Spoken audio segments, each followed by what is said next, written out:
and today I am reviewing the new Broadway play Eureka Day, written by Jonathan Spector and directed by Anna D. Shapiro, running through February 2nd at Manhattan Theater Club Samuel J. Friedman at 261 West 47th Street in New York City. Phew, almost got the date wrong. I literally got the email announcing it was extended while I was writing this review. If you are at home with an under-the-weather child and need something to do, why not come to my Patreon page where you can, for as little as $1 a month, support my work here and my classic cinema podcast, Yesterday's Matinee, where our latest episode on the 2004 film Ray is now available for patrons only. There are other goodies there for you as well, so check it out. You can also find Yesterday's Matinee on Spotify. Thank you to my current patrons, especially my Neo and Hamilton tier patrons, and welcome to the new ones. Links to my Patreon and Spotify pages will be in the description.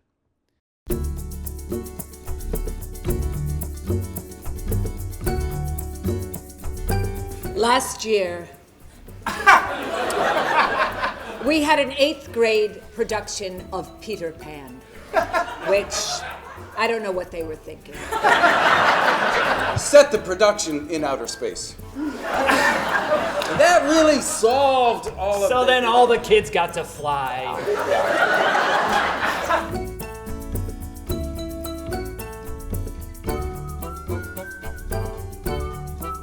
Friend Margot says you can always spot a Eureka Day kid because at soccer games, they're the ones who cheer when the other team scores. That's so true.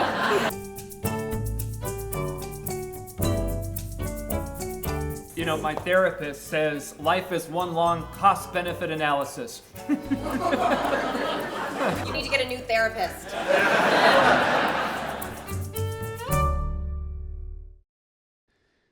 Have you ever come across a show, whether it be a movie, play, musical, or television series, where the story is excruciating to watch, but you can't look away because of how good it is? That is Jonathan Spector's Eureka Day. Set in an all-inclusive private school in Berkeley, California, Eureka Day follows a board of directors led by Don, played by Bill Irwin, who discuss and manage the general procedures of the school. Also on the board is Suzanne, played by Jessica Hecht, who's kind of an older, free-spirit hippie kind of person. Then there's Eli, played by Thomas Middleditch, who has a tenuously open marriage and is sleeping with Mako, played by Chelsea Yakura Kurtz. The school has so far succeeded in its liberality in that no point of view is invalid and is inclusive to everyone, regardless of how they choose to live their lives. This is brought under scrutiny when a child at the school is diagnosed with mumps and the new board member, Karina, played by Amber Gray, questions if such a liberal position regarding vaccinations should be permitted. What follows is an often hilarious but very serious debate on where civil liberties end and the greater good begins. It's nice to believe that we want a country where everybody has the freedom to live the way they choose to live, but issues like vaccinations and inoculations may run counter to what some believe to be their rights to forgo. The play leads with the hilarity, especially during a live stream meeting where Don loses control of the situation as parents argue and fight over the issue of vaccinations in the chat, which is projected on the screen for the audience to read. This is one of the funniest bits I've seen in theater for a long time. As soon as I saw one of the parents post a thumbs up emoji, I reflexively said loud enough for most of the audience around me to hear, "Oh my God," and we were off to the races. As for the next 5 to 10 minutes, the audience was consistently laughing so loud from the chat room board that the dialogue from the characters on stage was completely missed. This is all intended and brilliantly timed and handled by Shapiro and the cast. The story becomes far more serious as Eli's son falls ill and is hospitalized with the high probability that he caught it while playing with Mako's child. Then there is the immovable position of Suzanne, whose steadfast commitment to the child's inclusivity policy has deeper roots to the situation than expected. The cast is superb. Bill Irwin's Don is meticulously diplomatic and annoyingly conflict avoidant, and Amber Gray gives Karina a wellspring of patience as her more practical view must deal with the incognizance of the other board members. Chelsea Yakura Kurtz is also great as Mako, giving her the depth of struggling with the conflict of her beliefs with the reality before her as her lover's child lays hospitalized and she may be responsible.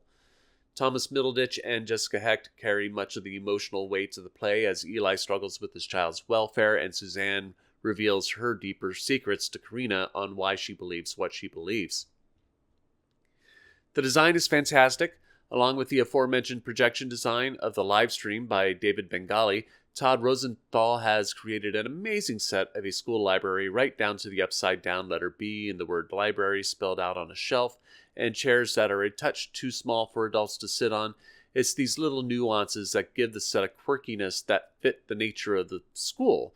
On the surface, it's warm and inviting, but things are just a little off. Eureka Day is an unfortunately timely show with an excruciatingly aggravating topic, but with Spector's biting humor, the deft direction of Shapiro, and the pitch-perfect performances of the cast, we laugh at how cringeworthy our hubris can be and are moved by the honesty in this must-see comedy. But I am only one man's opinion, so be sure to leave yours in the comments below. If you'd like to see Eureka Day, I'll leave a link in the description where you can get tickets. Also in the description will be links to my Patreon and Spotify pages, as well as links to my social media where you can support my work. You can also support me by liking and sharing this video, subscribing to the channel, and clicking the notification bell to be alerted to future reviews. My next review will be the new Broadway play, Cult of Love. Thank you for watching, and I will see you at the theater.